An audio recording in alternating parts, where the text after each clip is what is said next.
ہے اگر میرے غوث پاک مردوں سے کہہ دیں اے مردوں زندہ ہو جاؤ تو مردے زندہ ہو جایا کرتے ہیں. اگر غوث پاک زندوں سے کہہ دیں کہ زندوں مردے ہو جاؤ تو مردہ ہو جایا کرتے ہیں. غوث پاک کی بارگاہ میں کچھ یہودی کچھ راستے امتحان دینے کے لیے غوث پاک کی بارگاہ میں آئے کہ یہ غوث پاک اپنے آپ کو ولی کہلاتے ہیں, بڑی بڑی باتیں کرتے ہیں, آج ان کا امتحان لیتے ہیں. انہوں نے مشورہ یہ کیا کہ ایک انسان کو مارا جائے, چرپائے پر لٹایا جائے. چرپائے پر لٹایا گیا, لٹانے کے بعد اس کو کفن پہنایا گیا. کفن پہنانے کے بعد غوث پاک کی بارگاہ میں لایا گیا. مشورہ یہ کر کے آئے تھے کہ جب دوسری تکبیر ہو جائے تو فوراً کھڑے ہو جانا, ہم تمام کے تمام لوگ ہنسنے لگیں گے. ارے جن کو زندہ مردے کی پہچان نہیں ہے وہ کیسے اللہ کا ولی ہو سکتا ہے؟ لیکن ان کو یہ معلوم نہیں تھا یہ عبدالقادر جیلانی ہے, یہ غوث سمدانی ہے, یہ محبوب سبحانی ہے, یہ غوث پاک ہے جو مردوں کو زندہ بھی کرنا جانتے ہیں اور زندوں کو مردہ بھی کرنا جانتے ہیں. میرے غوث پاک کی بارگاہ میں اس انسان کو چرپائی پر لٹانے کے بعد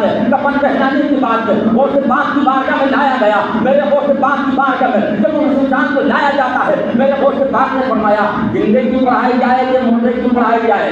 سبحان اللہ بولو.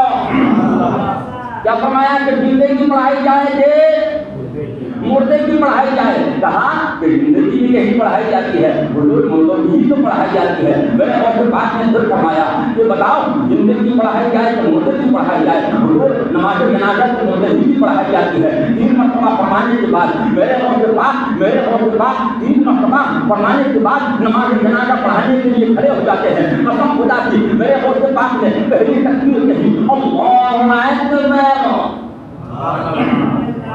دوسری تکبیر کہی اللہ اکبر, تیسری تکبیر کہی اللہ اکبر. اب چاہے وہ اٹھنے کا نام نہیں لے رہا ہے. پہلی تکبیر کے بعد مشورہ یہ ہوا تھا کہ جب 2 تکبیریں ہو جائیں فوراً کھڑا ہو جانا, ہم وہ اس بات کی مذاق بنائیں گے, لیکن کھڑے ہونے کا نام نہیں لے رہا ہے. ارے کھڑا تو جب ہوتا کہ جب کہ وہ زندہ ہوتا, کھڑے ہونے کا نام نہیں لے رہا ہے.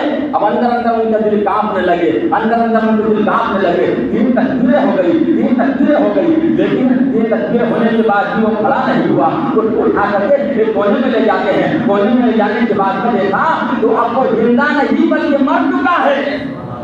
ارے یہ غوث پاک ہیں, اگر زندے کو مردہ کہہ دیتے ہیں تو وہ مردہ ہو جایا کرتا ہے. جس کو بریلی کے امام احمد رضا خان ہم سنیوں کی پہچان حضور اعلیٰ حضرت قائد بریلی نے جو بیان فرمایا العما اہر ہے, اے غوث کو دیکھا تیرا, ارے مر کے بھی چین سے سوتا نہیں مارا تیرا. اے غوث اگر آپ کسی کو مار دیتے ہیں تو مرنے کے بعد وہ چین سے سویا نہیں کرتا ہے, وہ قیامت تک